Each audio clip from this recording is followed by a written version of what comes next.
All right, let's get started, Cedarville students. So, as I promised, there would be a webcast of our next lesson, and this is the second half of the sound lesson. And we left off at the Doppler effect last time I saw you on Tuesday, and we went through some information about the Doppler effect. And one of the things I wanted to do was give you a demonstration. However, I didn't have that ready yet. That was my fault. I do have it here. Let's see if it works. I'm not sure if it's going to work on the computer, but we'll give it a whirl. All right, so what I have here is my Doppler football.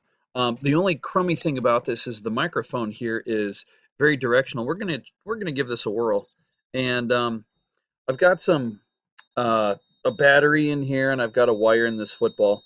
And as the football goes towards the microphone, it should be a higher pitch. We'll see if it works on here or not. I don't know.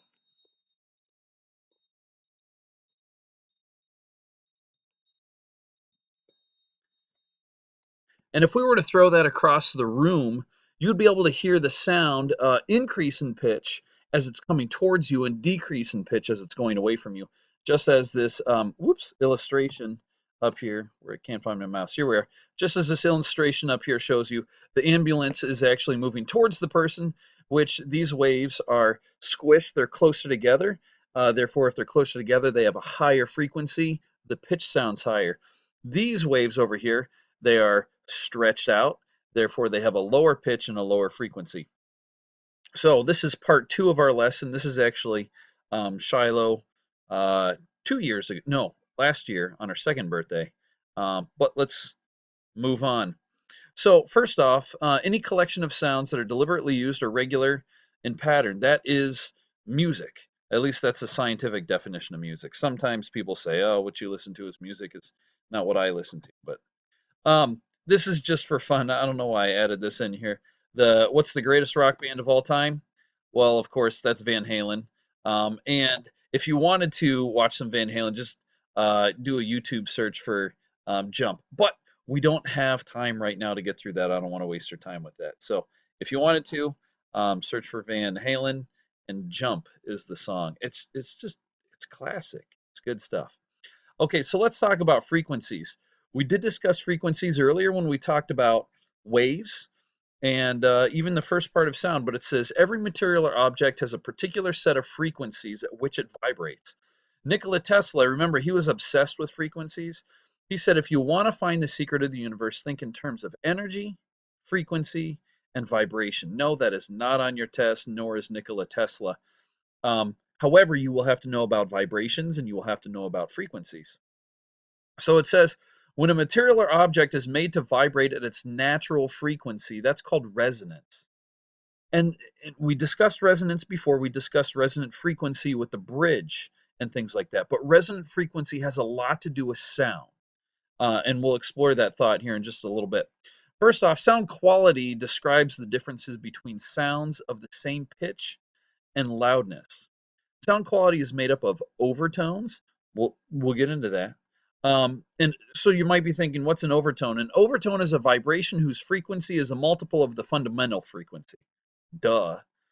It sounds really kind of weird, but hold on.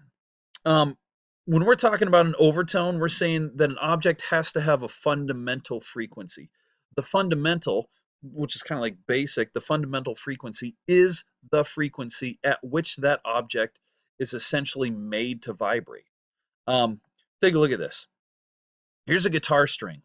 This guitar string right here, if the whole guitar string wobbles back and forth, we would call that the fundamental frequency. However, the frequency, the guitar string can be divided in half, and that would actually be a harmonic of the fundamental frequency. Or we can divide that into thirds, in which case that would be a third harmonic of the fundamental frequency. So a bridge can have a fundamental frequency, but a bridge could also have a harmonic. It could have a third harmonic.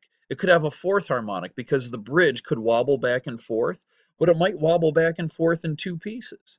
And if it wobbles back and forth in two pieces, that would be an actual harmonic of the fundamental frequency. And I know it can kind of get a little bit complicated. I'll show you a demonstration here in just a second of harmonics and fundamental frequency. Oh, and there's a video that goes over the harmonics and the overtones of fundamental frequencies. Since I have the ability, let's you know what? I'll tag that in this video, and it'll be up to you to click that tag and watch the video that goes along with that. So, um, if you want to, pause right now and watch that video. Okay, well, we're back. Hopefully you paused, you watched the video on harmonics and overtones, and that brings us to resonating. So if you can get things to resonate at their fundamental frequency or one of the overtones, it's kind of fun. I got a story to kind of go along with that. But maybe you've been singing in the shower and you've noticed that there is one particular note that you can hit that seems to have more energy or more volume or more intensity than all the rest of the notes. If you haven't tried it, go ahead and try it in the shower sometime. Try singing. Actually, it works really well in a bathroom stall. Don't ask me how I know that. But the thing is, you can go through all sorts of different notes, and you get one note which is actually the fundamental frequency of the bathroom stall. So if you could measure the distance of the bathroom stall and you hit a particular note, the frequency of that note matches the distance of the bathroom stall. So it perfectly reflects, and each time it reflects off the bathroom stall, it comes back at you and you add more energy to it. And it goes back to the bathroom stall, comes back to you, you add more energy to it. Kind of like when I was pushing my daughter on the swing. The sound goes away, comes back, and you keep on adding more energy. So there's one note that will sound higher than all the other notes. Well, not higher, louder, more intense than all the other notes. If you're in a bathroom stall or if you're in a shower or if you're in a closed area, um, in that case, you're resonating. I'm sorry, there's a lot of noise going on upstairs. Um, you've hit the fundamental frequency of that particular area. Let me show you a demonstration to go along with this. So let's give this a try. What I have is what's sometimes called like a singing rod. And with the singing rod, the idea here, I'll hold it out here. The idea is to hold the singing rod right in the center. And by holding it in the center, I'm not going to hit the fundamental frequency, but I am going to hit one of the overtones. And I want this to kind of make this ding sound and vibrate a little bit. And then as it's vibrating, this end is actually moving back and forth super fast, so fast that we can't see it. But I'm going to use my fingers and I'm actually going to pull the vibrations to the end. And by pulling the vibrations to the end, I'm actually making the end vibrate faster or more intense. And if it's making it more intense, it's going to be louder. So let's give this a try. It takes a few tries.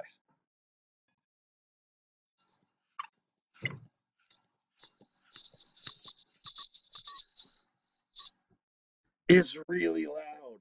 I got to bring these to class next time. I've got a few different ones. Here's another one that it's actually hollow in the middle, and it's very important to hold it right in the center. So I do my best to try and balance it right in the center. And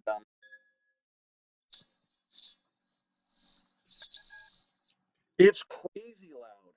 So what I've done there was I actually made that resonate, and for it to resonate means it's actually vibrating back and forth. Well, I got stuff on my fingers. You have to use like rosin in order to do that same stuff that like pitchers use to hold a baseball and stuff. Um, so hold on, I gotta take care of something. Gotta wash off my hands. All right, let's go back to regular view here and go from the typical slide. But anyway, that's the singing rod, and what I did was I actually made those things resonate, and they did not resonate at their fundamental frequency. They resonated at one of the harmonics. And remember, the harmonic is actually a fraction of the fundamental, and the fundamental would be like a larger space. And the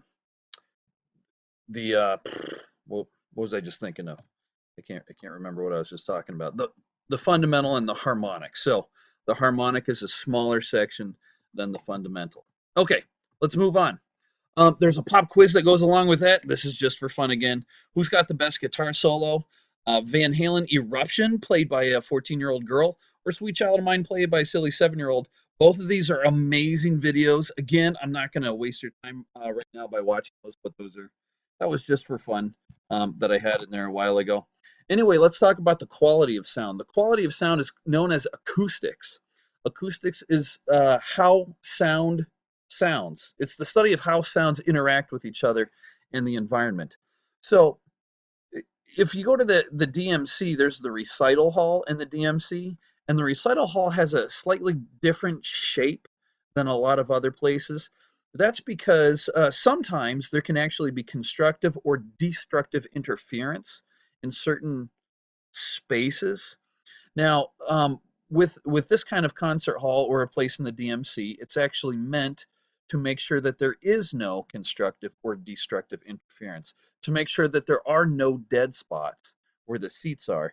That way, everyone can hear everything that's going on. Another acoustical thing is these quiet rooms. These quiet rooms, on the other hand, are meant to absorb all the sounds. So all these sounds go into these triangular shaped things and they get trapped in there. Um, and I'll post a link to the acoustic room video. And the acoustic room video, um, the whole idea is to try and kill sound. That's the main idea. Certain acoustical environments help eliminate destructive interference, especially something like this, like the recital hall in the DMC. It's meant to make sure that there is no destructive interference. Other acoustical, I can't talk. Other acoustical environments create an environment with little or no reflection of sound waves. So that would be a room kind of like that. Let's keep going. Let's talk about the quality of sound. The quality of sound is known as, not the quality of sound, um, reverberation. Reverberation is a quality of sound. Reverberation is the reflection of sound waves. We got some people here in a canyon. I don't think it's the Grand Canyon, but it's a canyon, and they're hollering in the canyon waiting for a reverberation. A reverberation is also known as an echo. It's where sound bounces off of something and then it comes back. Objects reflect sound differently depending on their shapes.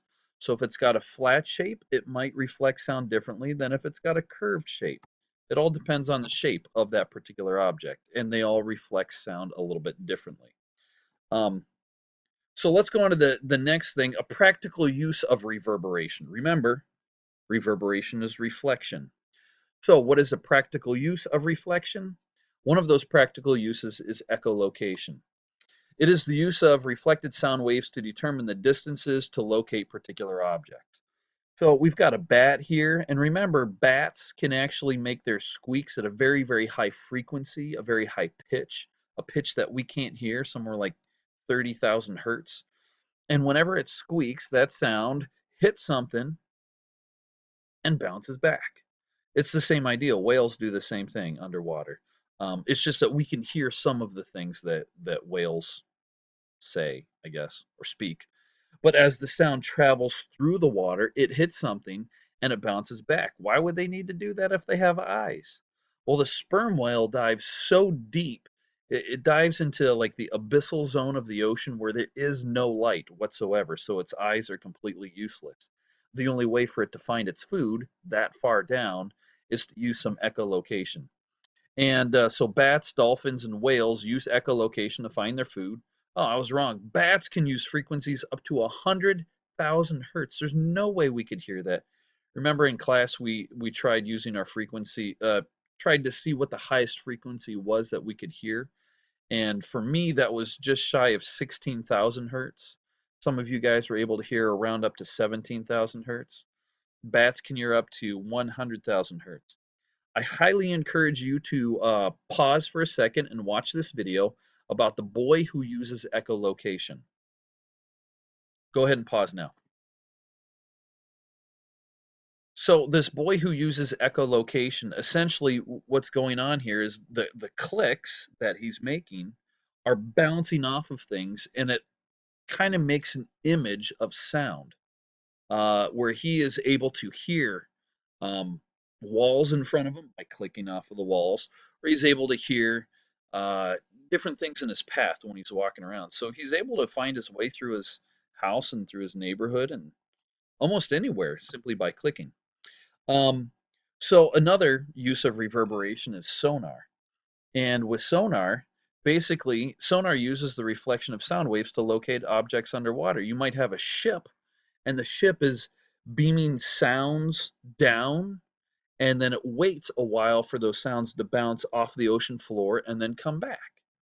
Well, if it's hitting something really muddy, the sound kind of gets like it's not a sharp sound when it comes back, but if it hits something really dense, that means the sound comes back much more clearly, and you can kind of form an image like this one, sonogram, based on how the sound reflects off of the floor of the ocean.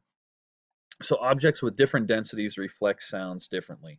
If you've ever seen the movie Hunt for Red October, actually, it's just like a 1 minute thing. Let's go ahead and click that one right now and see what opens up on my computer. Come on, I clicked it. Um, so Sean Connery's in Hunt for Red October, and submarines make a ping sound. It's called a ping, and they wait for that sound to hit something and come back. But whenever they do that, they give away their location.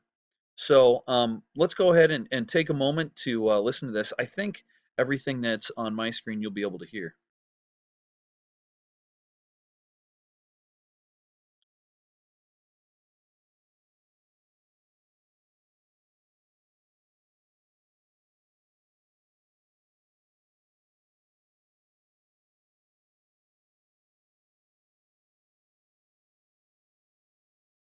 So that sound that the submarine made, that's the ping of the submarine. And submarines can go through the ocean, pinging through the ocean. They're waiting for sound to reflect off of something. If sound does reflect off of something, they know either a bad guy is near, or they know that there is an underwater mountain or something like that nearby. Which brings me to, this is nothing more than just a kind of a fun story. So it deals with my brother. That's my brother Eric, a realtor, Vance, and this guy named Tommy Thompson. Well, and this is a story just about reverberation. This is not on your test. This is just for fun. So off the coast of Florida, off the treasure coast of Florida, there's this ship called the USS Central America. It had something like 1/8 of the world's wealth on this ship, and it ran into a huge storm and it sank. Well, this guy, Tommy Thompson, was one of the pioneers of using underwater sonar to try and find things. He actually had all sorts of investors help him out, and he camped out over this USS Central America, and he was able to locate all this gold. We're talking millions of dollars worth of gold, and he located it. And after he located it, he recovered it. And there is this huge battle. Spain said, no, this is our gold. The United States of America said, no, this is not in international waters. It's our gold. Tommy Thompson says, no, it's my gold. He takes off with it. All the investors that gave money, he said, sorry, forget about you. I'm keeping all this gold. Well, anyway, my brother lives in Florida, and his realtor, which is Vance over here, said, hey, why don't you go check out this house? My brother, he's an investor, he says, hey, maybe we could flip this house. It needs a little bit of work. It's about 4 blocks from where my brother lives. I go with my brother to check it out. The door has been pried open. We go upstairs, there's a safe that's been pried open. There is dinner on the dinner table as if someone was just there not long ago, and we thought, should we actually be here? We talked to this Vance guy, and he says, yes, Tommy Thompson used to live there. He got a phone call from the feds saying that they were looking for him. They found his location. Tommy leaves his dinner, takes off, probably with all his gold. I don't know. And we were there just a day later before it had been like a crime scene. And this was Tommy Thompson, the guy that discovered all this gold. Well, it turns out they found him in Columbus last year. He's got millions and millions of dollars worth of gold, but he's also got millions and millions of dollars worth of debt. Anyway, that's a fun story. I was in Tommy Thompson's house. You can watch a video that kind of goes along with that. I'll do my best to link that video up here. But he found the USS Central America. There are books written about Tommy Thompson. You can Google it, find all sorts of crazy stuff. I was in his house. I looked for gold. I went through all the closets. There's nothing there. But it was crazy. He was hiding for years just under the nose of all these feds. It's crazy. Anyway, there's a BrainPOP that goes along with sound. We're going to skip that BrainPOP for right now, and hopefully we'll watch that when we come back. Here's another practical use of reverberation. It's to create a sonogram or a picture that uses reflected sound. It's the same idea of what Tommy Thompson did in order to find the USS Central America, or to what submarines do whenever they're going through the ocean. And I think this guy must think he's pregnant or something like that. So he's going through an ultrasound to make a sonogram. I'm just kidding. You can actually do that for heart problems, and they'll use the sound to reflect off of the heart. And then you can see if there is like a mitral valve defect or something like that with the heart, make sure it's all beating correctly. The same way that you would use to take a look at a baby inside of a pregnant lady, you'd use the same kind of technology to find a heart murmur or something like that in somebody. Anyway, let's keep going. We're just about done. And at the very end of this, here's another practical use of reverberation. Whoops, let's go back. It's to use this sound as energy to make things vibrate at their resonant frequencies. This is called lithotripsy. My dad actually had this done not long ago. He had this is the kidney, and my dad had a kidney stone right around here blocking his ureter, and the ureter goes down to the bladder. Now, I don't know if it's a kidney stone like this, which is agony or just pain or misery. I'm not sure. They all don't sound like fun at all. But what they actually did was they put my father laying down on one of these devices. And this device, it makes a sound, usually at a frequency higher than what we can hear. And it makes this stone vibrate back and forth at its resonant frequency. Remember the bridge that we watched a few lessons back, and the bridge was wobbling back and forth at its resonant frequency, and then it eventually broke up? They did the same thing with my father's kidney stone. If you have a kidney stone, they might do the same thing to you. And they made it vibrate back and forth until the kidney stone broke apart into like chalky little bits. And then, of course, when you go to the bathroom, the kidney stone pieces come out. It's still probably not too terribly comfortable, but you don't have to cut anyone open to get the kidney stone out. You just use sound to make it vibrate at its fundamental frequency. Anyway, that's the end of this lesson. Please, if you haven't, go back and watch the videos that are associated with this lesson. I know this lesson was relatively short, but that's what made it really, really good for us to miss class today and actually just cover this stuff on a video. So do your best to go ahead and watch those videos, and I will see you guys after spring break. Please make sure you have a safe and fun spring break. Take it easy.